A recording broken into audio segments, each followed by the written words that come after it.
लंका युद्ध समाप्त हो चुका था। चारों ओर शांति थी, पर हनुमान जी का मन अब भी युद्ध की थकान और प्रभु राम की सेवा के भाव में डूबा हुआ था। एक दिन वे समुद्र तट पर पहुंचे और अपने शरीर को शुद्ध करने के लिए ध्यानपूर्वक स्नान करने लगे। सूर्य की किरणें जल पर पड़ रही थी और समुद्र शांत था। स्नान के दौरान हनुमान जी के पसीने की एक बूंद जल में गिर गई। वही बूंद ईश्वरीय शक्ति से भरपूर थी। उसी समय समुद्र में रहने वाली एक मकर मछली ने अनजाने में उस बूंद को ग्रहण कर लिया।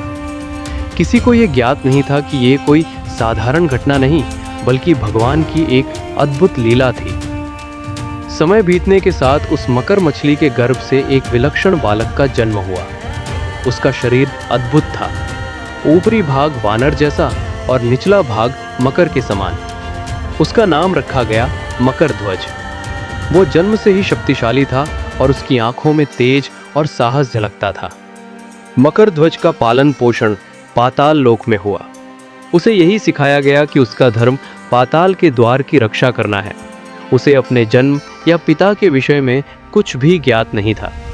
वर्षों बीत गए और वो एक महाबली योद्धा बन गया। उसकी निष्ठा और साहस से सभी भयभीत रहते थे। पाताल लोक का द्वार उसकी शक्ति के कारण अजेय माना जाता था। उसी समय अहिरावण ने छल से राम और लक्ष्मण को बंदी बना लिया और उन्हें पाताल लोक ले गया। जब ये समाचार हनुमान जी तक पहुंचा तो वे तुरंत प्रभु की रक्षा के लिए पाताल लोक की ओर बढ़े। वहां द्वार पर मकर ध्वज ने उन्हें रोक लिया। दोनों के बीच भयंकर युद्ध हुआ। गदा और बाहुबल से धरती कांप उठी, पर कोई भी हार मानने को तैयार नहीं था। युद्ध के बीच हनुमान जी ने मकर ध्वज से उसका परिचय पूछा। मकर ध्वज ने गर्व से कहा कि वो पाताल का द्वारपाल है और उसका जन्म समुद्र से हुआ है। ये सुनकर हनुमान जी ने सत्य बताया कि वो उन्हीं की शक्ति की लीला से उत्पन्न हुआ है। ये सुनते ही मकर ध्वज स्तब्ध रह गया। उसके हृदय में वर्षों से अनजाना खालीपन भर गया।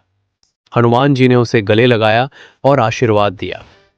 प्रभु राम को मुक्त कराकर उन्होंने मकर ध्वज को पाताल लोक का राजा बना दिया।